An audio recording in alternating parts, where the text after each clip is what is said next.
ছাত্র জনতার বিপ্লবে ভারতে পালিয়ে যাওয়া স্বৈরাচার হাসিনাকে জন্মদিনের শুভেচ্ছা জানিয়েছেন আওয়ামী লীগের দোসর ও ক্রিকেটার সাকিব আল হাসান।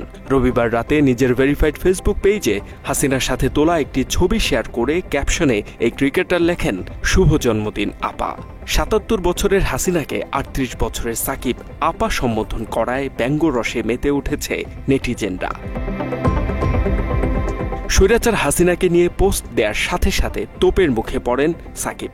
তাকে আওয়ামী দোসর ও দালাল বলে আখ্যা দিয়েছে সামাজিক মাধ্যম ব্যবহারকারীরা। কেউ কেউ বলছেন প্রকাশ্য গণহত্যাকারী ও তার অনুসারী সাকিব।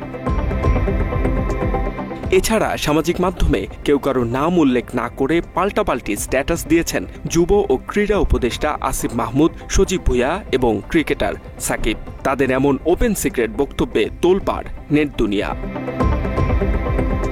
রবিবার রাত ১০টার দিকে ফেসবুক স্ট্যাটাসে ক্রীড়া উপদেষ্টা লেখেন, একজনকে পুনর্বাসন না করায় সহস্র গালি দিয়েছে মানুষ, তবে আসিফ দাবি করেন তিনি সঠিক ছিলেন এবং এই আলোচনা এখানেই শেষ। তার এই স্ট্যাটাসে কাকে উদ্দেশ্য করে বলা হয়েছে তা বুঝে ফেলেছে সামাজিক মাধ্যম ব্যবহারকারীরা। এর পাল্টা জবাব দেন সাকিবও। বাংলাদেশ সময় রাত ১১টার দিকে নিজের ফেসবুকে তিনি লেখেন, যাক, শেষমেশ কেউ একজন স্বীকার করে নিলেন যে তার জন্য আর বাংলাদেশের জার্সি গায়ে দেওয়া হলো না। বাংলাদেশের জন্য খেলতে পারলেন না বলেও মায়া কান্না করেন। সবশেষ তিনি আরও লেখেন, একদিন হয়তো ফিরবেন এই দেশে। সামাজিক মাধ্যমে এ নিয়ে কথা বলেছেন জাতীয় নাগরিক পার্টি এনসিপির মুখ্য সংগঠক হাসনাত আব্দুল্লাহ ও সার্জিস আলমও। এদিন সাকিবের পোস্টের কমেন্ট বক্সে সার্জিস হুঁশিয়ারি দিয়ে লিখেছেন, ভবিষ্যতে বাংলাদেশের মাটিতে আর কখনো খেলার সুযোগ পাবে না সাকিব। এছাড়া গালি দিয়ে এই ক্রিকেটারকে অর্থলোভী হিসেবেও উল্লেখ করেন সার্জিস। এদিকে সাকিবকে নিয়ে স্ট্যাটাস দিয়েছেন ঢাকা বিশ্ববিদ্যালয় কেন্দ্রীয় ছাত্র সংসদের ভিপি আবু সাদিক কায়েমও। নিজের ফেসবুক আইডির এক পোস্টে তিনি লেখেন, ফ্যাসিস্ট হাসিনা ও তার দোসরদের একমাত্র পরিচয় খুনি ও গণহত্যাকারী। জুলাইয়ের ঘাতকদের আর কোনো পরিচয় হতে পারে না। এ নিয়ে ফেসবুকে একটি পোস্ট শেয়ার করেছেন এনসিপি নেতা হাসনাত আব্দুল্লাহ।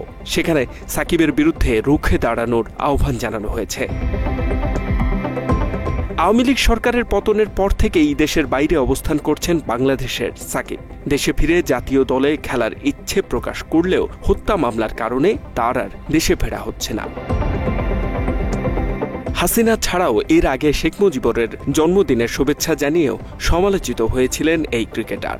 আর এসব কারণেই প্রতিনিয়ত প্রকাশ পেয়েছে সাকিবের আওয়ামী প্রীতি। সবশেষ নির্বাচনে আওয়ামী লীগের সংসদ সদস্যও নির্বাচিত হয়েছেন এই অলরাউন্ডার। এছাড়া দলটির নির্বাচনী প্রচারের বিভিন্ন সময় দেখা গেছে তাকে। আপনাদের কাছে পরিচয় করিয়ে দেব, আমাদের একটা রত্ন আছে মাগুরা ১, সেখানে আমরা এবার নমিনেশন দিয়েছি সাকিব আল হাসান। শুধু তাই নয়, সাকিবের বিরুদ্ধে রয়েছে নানা দুর্নীতির অভিযোগও। শেয়ার বাজার কেলেঙ্কারি, অবৈধ জুয়া ব্যবসা, সোনা চোরা কারবার, কাকড়া ব্যবসায়ীদের কাছ থেকে অর্থ আত্মসাৎ, ক্রিকেটে ফিক্সিং এবং নির্বাচনী হলফনামায় সম্পদের তথ্য গোপনের অসংখ্য অভিযোগও রয়েছে তার বিরুদ্ধে। এই পরিস্থিতিতে সাকিবের সম্পত্তি ক্রোক করার পরামর্শ দিয়েছেন অনুসন্ধানী সাংবাদিক ইলিয়াস হোসাইন। সোমবার তার ফেসবুক পেজের এক পোস্টে একথা উল্লেখ করেন তিনি। পোস্টের কমেন্ট বক্সে দেখা গেছে ইলিয়াসের এই পোস্টকে সমর্থন জানাচ্ছে হাজারো অনুসারী। সাকিব প্রসঙ্গে পোস্ট করেছেন অনলাইন অ্যাক্টিভিস্ট পিনাকি ভট্টাচার্য, যেখানে সাকিবকে ক্রিকেট থেকে সরিয়ে দেয়াটা আসিফ মাহমুদের ঐতিহাসিক পদক্ষেপ ছিল বলে উল্লেখ করেন পিনাকি। পরবর্তীতে আরও একটি পোস্ট করেন তিনি। সেখানে দেখা যায় একটি রক্তমাখা ব্যাট হাতে হেলমেট ও জার্সি পরা অবস্থায় দাঁড়িয়ে আছেন সাকিব, আর পেছন থেকে তার দিকে আঙুল তাক করে আছে কয়েকজন।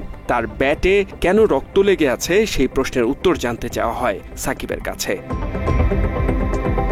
অন্যদিকে সামাজিক মাধ্যম ছাড়াও সাকিবকে নিয়ে সমালোচনার ঝড় বইছে সাধারণ মানুষের মাঝেও। গণহত্যাকারী হাসিনার জন্য সাকিবের এত দয়া কেন তা নিয়েও প্রশ্ন তোলেন সাধারণ মানুষ। বাংলাদেশের জান সাকিব আল হাসান একসময় এভাবে করে বয়ান উৎপাদন করা হয়েছে ফ্যাসিজমের পক্ষে। সাকিব আল হাসান থেকে শুরু করে কিছু মিডিয়া ফেস এই সকল গণহত্যা নির্বাচনগুলোকে বৈধতা দিয়েছে। নতুন বাংলাদেশে আর কোনো স্বৈরাচার এবং তার দোসরদের ঠাঁই হবে না বলেও জানিয়েছে দেশের মানুষ। এইটা তার বিচার না, খালি এখানে তো তার বিচার হওয়া উচিত হলো আপনার ওই যে উপরে ঝুলাইয়া তাকে ক্রস পার দেওয়া উচিত। এই সাকিবুল হাসানের আমরা বিচার চাই, বাংলাদেশের মাটিতে তাদের বিচার হোক, এটাই আমরা চাই। এই যে মাতাউল্লাহ, বাংলা এডিশন।